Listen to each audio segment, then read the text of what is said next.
Mga pangarap, liwanag at dilim sa panahon ng kadiliman, marami ang tahimik na naghihirap. Ngunit darating ang araw na lilipas ang lahat nito, ang takot, pang-aapi at kabiguan. Kaya kayong mga kalaban at tayuan, huwag niyo ko salingin. Noli Me Tangere.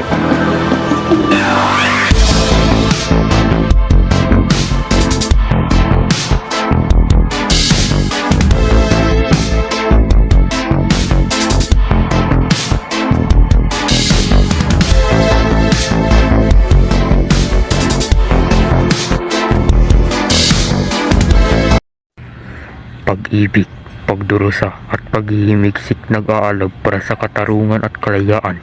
Sa ilalim ng kasiyahan, nagtatago ang laban ng bagong pag-asa at lumang kapangyarihan. Hindi nyo ba ba't marami sa inyo ang mangmang? Hindi niyo ba alam na ginahimik tayo ng bagong Indyo? Marian sa Satansin sa Katansado. Matagal nyo nang inisip na di siya inyo.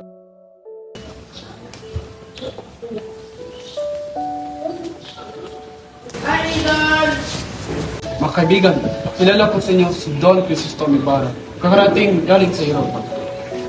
Buenos noches mga kaibigan at tangkuran ng aking bayan. At lalo na sa matalik at kaibigan ng aking ama. Padre Damaso, patawarin niyo po ako sa aking kamalian.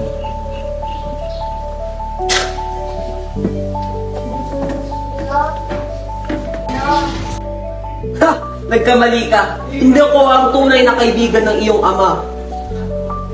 Senyor Ibarra, sa pitong taon, sa Europa, ano natutunan mo?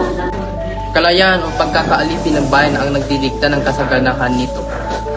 Gustayan mo ang yaman sa ganyang ideya? Bulag ka ba? Nagpapasalamat ako palagay ang loob ng dating kura sa akin. Naway, papaumanhin ninyo po ako. Mahaba-habang biyaya at may gagawin pa ako bukas para sa Espanya at Pilipinas. Lasangan abala, katotohanang masakit, nalaman ang katotohanan.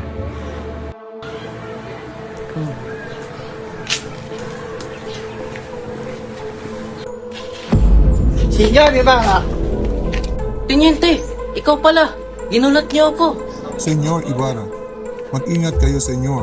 Mag-aral sana sa inyo ang nangyari sa iyong ama. Tila, mayroon ka ba sa kamatayan ng aking ama? Ano ba nangyari? Ang iyong ama ay namatay sa bilangguan. Sa bilangguan? Hindi ka kaya nagkakamali? Hindi ako maaring makamali. Si Don Rafael na pinagbintangang erehe. At pelibustero ni Padre Damaso. Paano nangyari yun? Paano siya nabilangguan? Sa kasamaang palad, namatay ang kolektor pagkatapos ng insidente. Kinulong ang iyong ama, pinakwil ng lahat, at pinagbintangan na erehe at pelibustero. Sa kulungan, bumagsak ang kanyang kalusugan at doon na kamatay. Kaya pala, hindi sinabi sa akin ng Kapitan Tiago ang nangyari. Pagmamahal at panggamba, magkahalong damdamin sa kanilang muling pagkikita. Bakit kaya wala pa siya?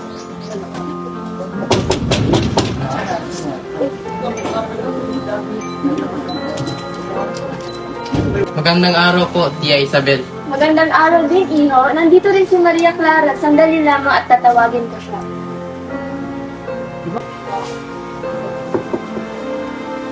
Maria Clara, nandito na si Crisostomo Ibarra.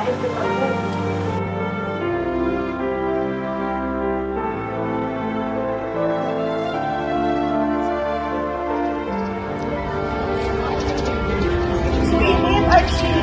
Hindi ko matapos ang kagandahan na lang. Nakapunta lang sa Europa sila tumatamis niya ang inyong salita. Marami na atong babae, binola mo doon.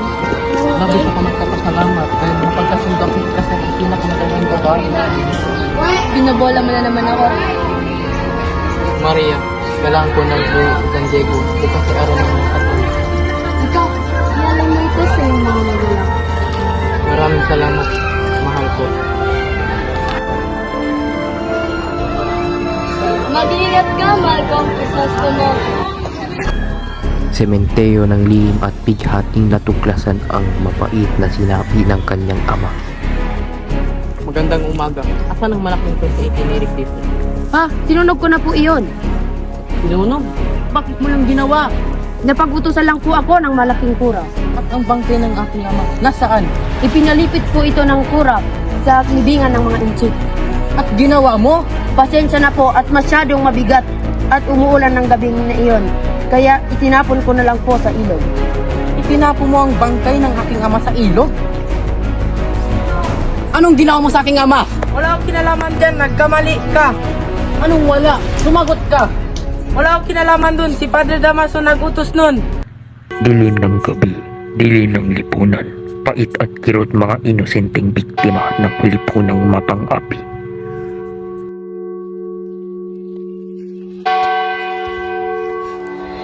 Pahinga muna tayo, Crispin. Kuya, magkano ba ang kita mo ngayong buwan? 3 piso, ba't mo natanong? Kuya, bayaran mo yung sinasabi nilang ninakaw ko. Natatakot ako na malaman nito ni Ninay. Hindi ko yan mababayaran. Huwag ka mag-alala.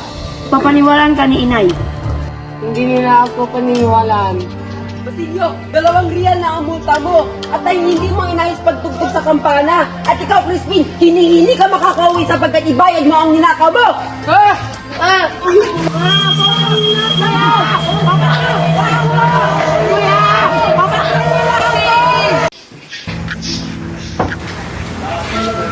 Masarap ang luto ko. Gutom na siguro mga anak ko.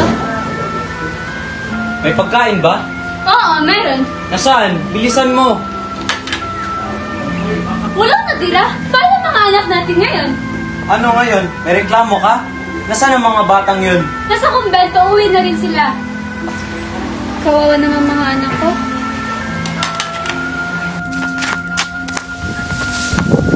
Si Crispin po naiwan sa kumbento. Nakatakas lang po ako. Pinagbintangan po kaming magnanakaw. Nagdakaw daw? Ang mabait ko anak. Bakit? Kailangan ba tayo magdusa dahil mahirap lang tayo? Inay! Sa ilalim ng mapang-aping lipunan, inay nagduro sa hawak ang hangpis ng pagkawala. Ikaw ba ang ina ng magnanakaw? Ako po si Siza pero hindi po magnanakaw anak ko. Nasaan ang iyong anak na si Crispin? Hindi ko po sila nakita ng ilang araw. Isauli mo ang perang ninakaw ng iyong anak. Senyor, kahit mahirap po kami, hindi po kami magnanakaw. Halika, ikaw na lang ang aking ikukulong. Basilio! Naghahanap ng kaliwanagan sa gitna ng pagdududa. Naabala ko po ata kayo, pilosopo. Ayan po pala Ginoo. Anong paglilingkod ko sa iyo? Bakit ka po nagsusulat ng hieroglyphic? Sumusulat ako para sa hinaharap. Baka hindi ito magamit ngayon, ngunit sa hinaharap, ang mga salinlahi ay matatalino. Anong wika po yung ginagamit mo? Ang sariling wika natin, Tagalog. Maaari po bang gamitin ang hieroglifipong Tagalog? Maaari, higit na mas mabuti pang gamitin ang alpabetong Filipino kaysa sa Latin. Nais ko po sana magpatayo ng paaralan bilang pag-aalala sa aking kasintahan. Baliw na pangarap na iyon. Ngunit, kailangan mo makipagtulungan sa dapat na tao. Naniniwala po ako na mangyayari ang aking plano. Huwag mo muna gawin ang inyong plano hanggang hindi niyo pa natatanggap ang inyong kasahiyan ng inyong ama. Sila ang dahilan kung ba't namatay ang aking ama. Hindi ko nais na ipahiganti sila sa alang-alang sa relihiyon. Mabigo man kayo. Masayang nakikita na gumagawa ng paralan para sa nararapat. Salamat po. Pupunta na po ako sa pura. Sa gitna ng kasiyahan, naglalagablab ang tensyon laban na muling bubukas ang mga sugat.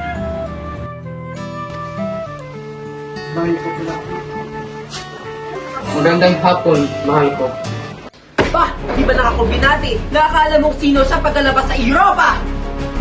Huwag mo na pansinin, mahal ko. Kung alam mo lang, mahal ko, kung gaano ko nagtitimpi sa taong to. Tulad sa ama akala mong Vicente, wala namang respeto sa simbahan. Patawarin mo ko, Maria. Ngunit di ko na kayang tiitin. Tama kanyang ama namatay sa kulungan. Isa kang traidor! Isang tumawag, alang-alang sa akin. Huwag mo siyang saktan. Hahayain kitang insultuin ng pangalan ko. Pero huwag mong babasusin ang pangalan ng aking ama. Madugong sagupaan ang pagdurusa sa ilalim ng pag-aabuso. Guardia Civil, Bakit po? sino yung kumakanta? Si Sisa. Dalhin niyo siya rito.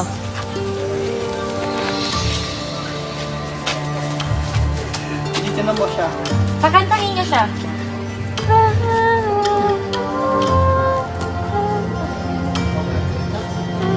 Pwede na po kayong umalis, Guardia Civil. Oy, baliw! Sino baliw? Ha? Ha? Baka ikaw yung baliw. Ako? Baka ikaw yung baliw. Ako? Baka ikaw. Vamos, magkanta ikaw. Konsolasyon, ano naman tong ginagawa mo? Ano ba? Tinuturuan ko ng leksyon yung baliw na yan. Tumigil ka na nga, hindi ka na ba naawa? May sira ka rin sa isip talaga, ano? Dugo! Crispin! Basilio! Ipagamot itong babaeng to. Pagkabukas, idala to sa tahanan ni Crisostomo Ibarra. Nagsanibang ang kalungkutan.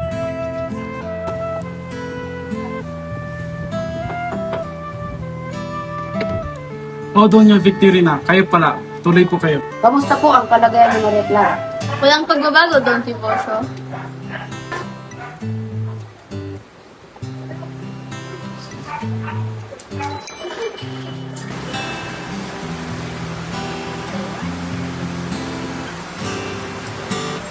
Iha, kamusta ka na? Masakit pa rin po ang aking ulo, Doktor. Doña Victorina, siya ba si Maria Clara? Oo, Alfonso. Napakaganda niya naman. Magandang mga po, Padre Tomas. Nasa na siya? Magpapahinga sa silid. Salamat sa pagbisita. Labis na nag-aalala ako sa'yo. Pahinga ka muna. Padre Damaso. O, Doña Victorina. Sino yung kasama mo? Si Alfonso Linares po. Inanak ni Nubayan. Nandirito po siya upang maghanap ng makapag-asawa. Masayang makita kita dito. Ang tunggalian ng dalawang donya, bawat galit ay nagpapaalam sa kanilang laban. Ang papangit naman ng mga dumadaan. Hoy, La Bandera, kami ba yung pinapanigan mo? Tumigil nga kayong dalawa. Altares, pagsabihan mo yan, asawa mo mukhang magkukulang. Hindi ka lang isang babae. Tara na, umalis na tayo. Wala tayong mapapala sa dalawa na ito. Hoy, ang kapal ng mukha mong peking pili na manggagamot. Pagtakas o paglaban, sumiklab ang apoy ng rebelyo, bayan ay nagsimula ng mag-alab. Ako po! Elias! Senyor Ibarra, umalis na po kayo sa lugar na ito. Hindi na po kayo ligtas. Ano ibig mong sabihin? May mangyayari po mamaya at ikaw pabintangan ng mamay kasunod nito. Ngunit sino ang? At hindi ko po kilala kung sino ang ipakanan nito. Anong dapat kong gagawin? Sunugin niyo po ang mga papeles at magtungo kahit saan na hindi kayo masusundan, Senyor. Maraming salamat, kaibigan. Kasiyahan balot ng alingaw-ngaw ng takot, na puno ng panggamba sa hinaharap.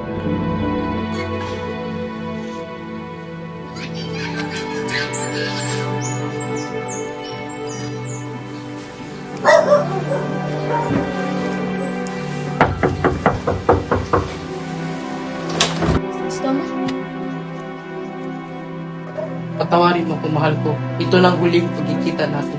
Kailangan ko nang umalis sa lugar na ito. Huwag mong sabihin yan. Nasisiguro akong mag-aalinlangan ka kapag nalaman mo na. Na ano? Na ang tunay kong ama ay ang kinasusuklaman mong si Padre. Si Padre Damaso. Paano? Basta, lagi mong tatandaan, ikaw lang ang iniibig ko. Gusto. Pagmamahal at pag-asa sa kabila ng pagluha.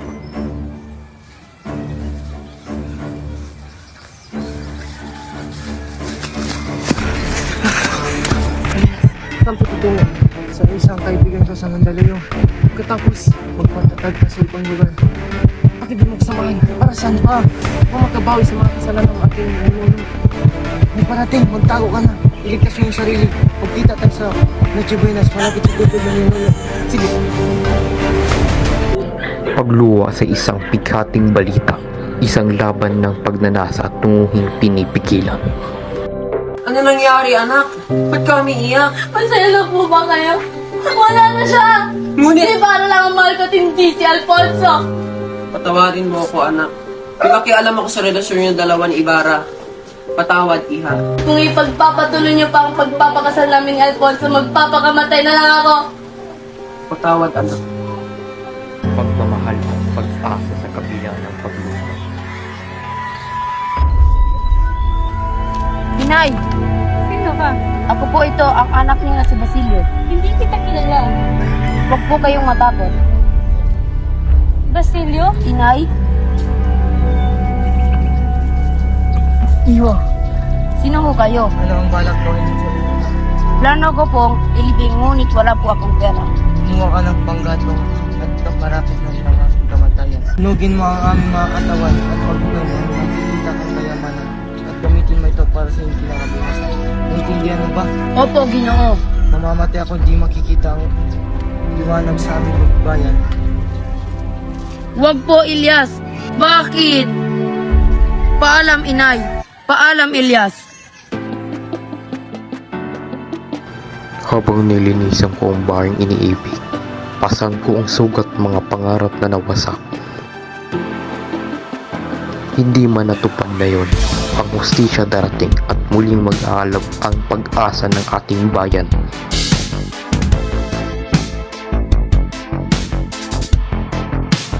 Noli Mitanghire.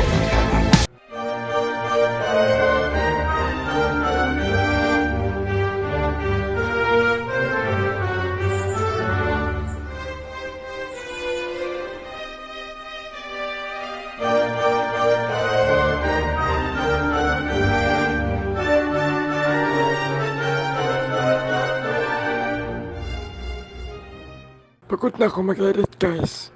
Kaya ito, yung bloopers para humaba ang video. Nagkamali. Ang bangkay ng aking ama, nasaan? Inipa-ipa eh. Wala akong kinalaman dun. Si Padre Damaso yun. Nag-utos.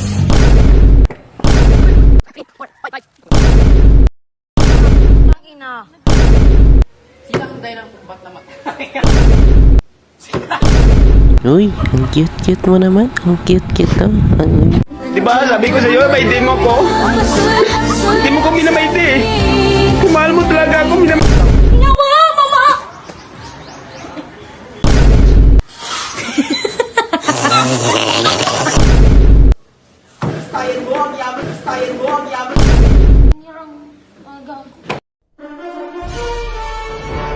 Gusto mong nabhan ko yung kulit ako?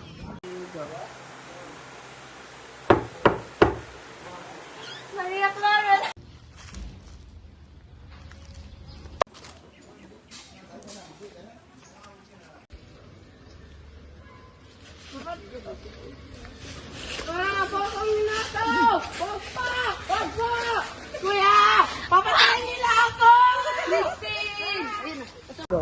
Si Crispin po naiwan sa kumbento. Nakatakas lang po ako. Pinagbuntangan po. Hindi nila ako paniniwalaan. Basilio, dahil... At ikaw, Crispin, hindi ka makakawin hanggat hindi mo isuli ang